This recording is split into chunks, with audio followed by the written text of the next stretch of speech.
This video is dedicated to a friend Henry who asked me, what is cleansing by fire bathing? This is gonna be one of those metaphysical, spiritual videos. So if you believe only humans are the only intelligent life in this universe and nothing else exists, this is not a video for you. It's okay, no hard feelings. You can watch some of my other financial or redneck healthcare videos or personal finance or self-development.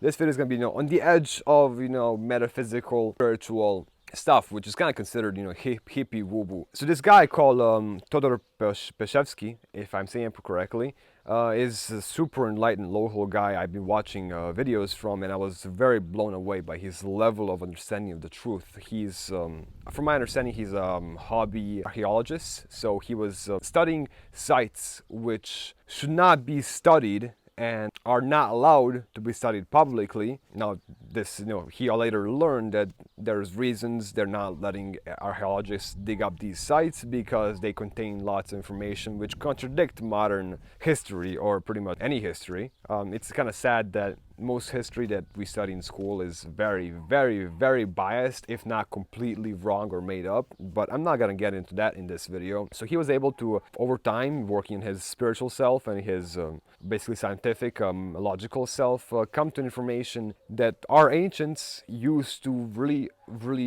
respect basic 5 elements. Now, if you get this right, it's wind, it's water, it's earth, it's fire, and I forgot if there's a 5th element. Ether, yeah, thank you for reminding me. Ether. Now, I don't understand ether yet. It's something only maybe 3 people or 4 people on this planet understand. Nikola Tesla was one of them, and unfortunately, we're still yet to understand most of his discoveries and yet to uncover them, since most of them are hidden, unfortunately. But let's talk about one of the most potent ones, fire. So Henry asked me, like, yeah, well, what is fire bathing? So right now I'm actually gonna paraphrase what I learned from Todor in his video, which totally blew me away. It made perfect sense. So thank you so much for that inspirations. And this video is dedicated to Todor, first of all, and this is information I learned directly from this video. And this video is in Serbian, so I feel really honored to translate and kind of interpret this in the English language. As kids, if you grew up in places which are not as strict as big cities or some Western countries, I'm sure you've seen some kids,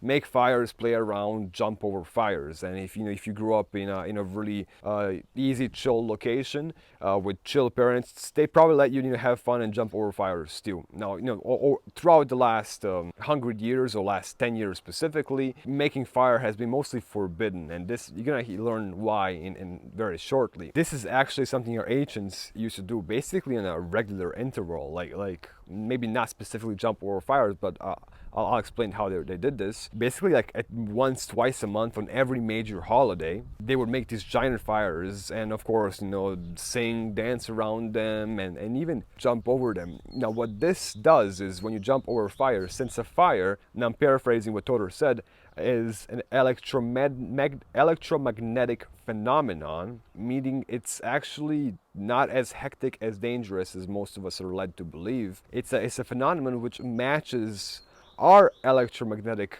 aura and field really closely, and it's really complementary to our field. So if there's anything that is in our aura that does not belong and is not natural to be inside our field, the fire will cleanse it. Now, so will other elements, and I can make follow-up videos for each one of the elements. It's quite a big topic because he did say so much information, and right now I'm just covering a tiny bit of what he said in one single video. So to cover his 4 videos for the 4 basic elements, I'll have to make total 4 videos total, and probably to do lots of studying and make notes because it's a lot to remember. So this is just a quick summary. So if you believe there's entities and parasites which are not visible, which do suck on your energy, which I do believe and many people believe are out there, and it's actually quite provable. I'm not going to get into that science because it's borderline science and it's not supported by the mainstream, which seems to be against us. I mean, but when I say mainstream, I mean the modern education and governments, which unfortunately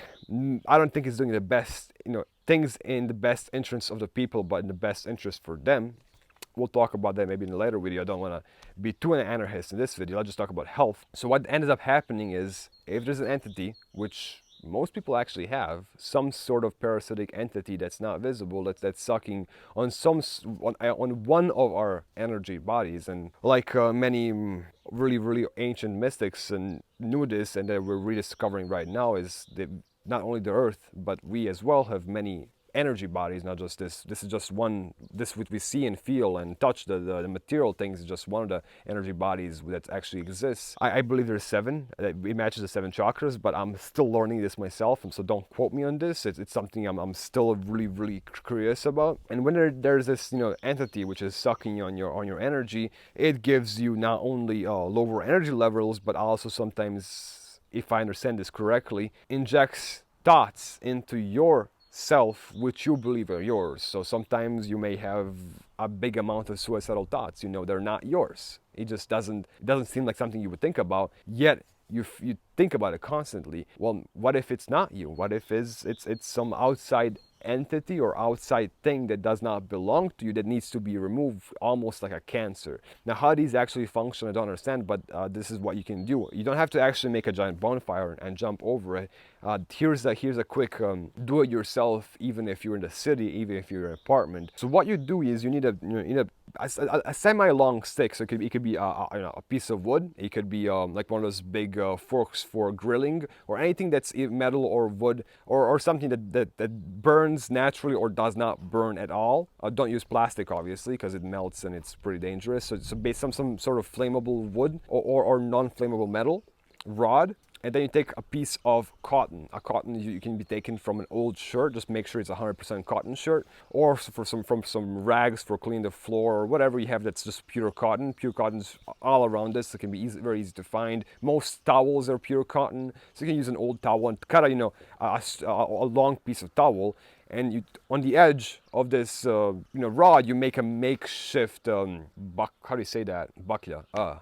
Torch. Okay, I almost forgot that word for a second. A makeshift torch. So the way you make a makeshift torch is you take this, almost like a ribbon of cloth or cotton. Most importantly, you wrap it, tie into a knot, and you want to take olive oil, for example. You can use any oil or fat out there, but I think olive oil burns the cleanest, and it's the most least toxic type of oil that's burned, and that's what they used in the ancient times for lighting. They had olive oil lamps, so when olive oil burns inside the olive oil lamp, the fumes are really safe. It's actually not only is it safe, but it's super cleansing and healthy.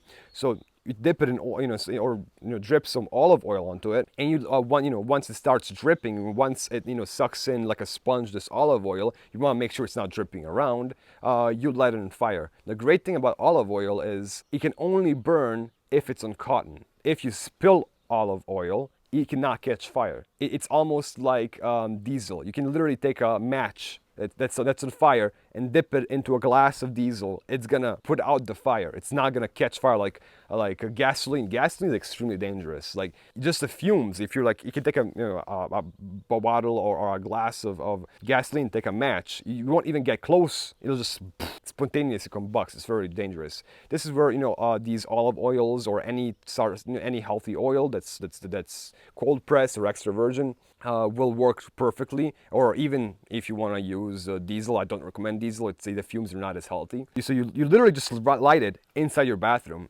Yes, I'm not allowed to endorse you to do this at home. Obviously, this should be done by a professional, but anybody can do it. I mean, it's basic understanding of fire hazard. So you light it and you hold it on this rod. I'm going to say this is what I did. You shouldn't do it at home, obviously, because it's dangerous. But so you take this torch, makeshift torch, which is actually super safe since it's olive oil. Obviously, make sure you're in a place that there's nothing above you that can catch fire. So a bathroom is quite perfect. There's lots of water around you to put out a flame, and there's very few things that can catch fire. Make sure your curtains are as far away as possible, because curtains are usually made out of some plastic or nylon or synthetic material, which catches fire really easily. It's really dangerous. So make sure you're not close to anything flammable. And you literally just take the torch, and you can just go like this under your body. It's not gonna burn you. Like as long as you keep moving, like this is the torch that burns. As long as you keep moving, it's not gonna burn you. If you hold it, your hand, you're gonna get burned. But if you keep moving, like around every single part of your body, and like your feet, your head, your quote-unquote crown chakra. So you want to basically bathe yourself in this flame of the torch. It's easier if somebody else does it for you. It does involve lots of trust. It's a very scary. My girlfriend freaked out when I suggested she did it. She was on borderline jumping out the window when we were attempting to do this with her.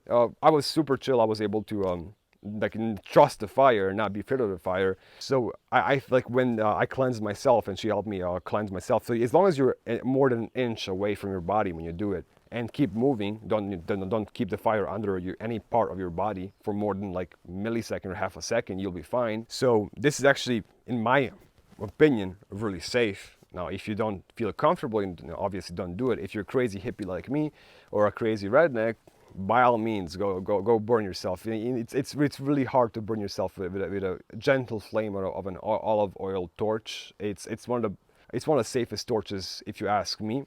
Well, from my current knowledge, obviously.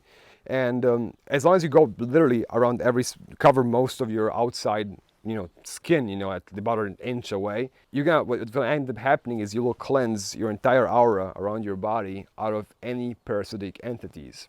And trust me, in a matter, most likely, I would assume there's an 80% chance out of anybody doing this that a couple hours later you will feel like just different. You will feel like more here, more like have more energy, want to move around, want to do something, will think more clearly. Because unfortunately, most of us do have some sort of entity parasiting off of our emotions or energy or something, because most of us are not, a Buddha that's centered and aligned and in balance 24/7. It's something that people practice throughout meditation for not just days, but weeks, months, many years, and decades. So it's being centered is a mastery we learn over many lifetimes, not just one lifetime. If you know how to be centered, you most likely won't need this, because a centered being is not a fun being for parasites. There's nothing to leech off of, because it's centered, it's self-sufficient, it's self-protective, and it's encases itself. It's like a perfect machine. It has defense mechanisms which function and don't allow this to happen in the first place. But since most of us are not balanced, and so most of us don't have daily perfect meditation routines, which we mastered with special courses and masters which taught us in person how the energy and balance and all this alignment works, which I'm yet to master myself, and I cannot wait to get to that point. Most of us have an 80% chance to have something leeching off of our energy. So Henry, I highly recommend you do this. Obviously do it at your own risk, because you are technically playing with fire, which is by modern books in school very dangerous and causes lots of deaths and causes lots of fires. Yes, it's a fire, obviously. But if you have at least 2 brain cells and are a free-thinking man or a woman, well, I don't think I have too many female audience at this point, but if you are a female person watching this channel, please do comment. I'm super grateful that I used to be a cryptocurrency channel, so most of my followers are just 99% men. So if you're a girl, thank you for being here. That's awesome. And yeah, that's my short explanation on just one part of how to do a cleanse. There's obviously more to it, and I will try to actually get Todor's permission to translate all of his videos to English, or maybe he'll just do it himself, because I'm pretty sure the guy speaks English. He's almost enlightened. So we'll see how that goes. I'm really interested in meeting him in person. I'm gonna try and do that in the following month or so, and let you guys know how that goes for sure. Thank you guys for watching this video. I know it's a longer one, but I really appreciate you. If you made it this far, that's awesome. You have my respect, because it's a lot of information to take in, especially when I talk. Hold this monologue, which is pretty much a one-take video of me just blabbing. It's impressive. Thank you for being here. And if you're still here and you're not a subscriber, please do me a favor, subscribe. It means a lot. Thank you.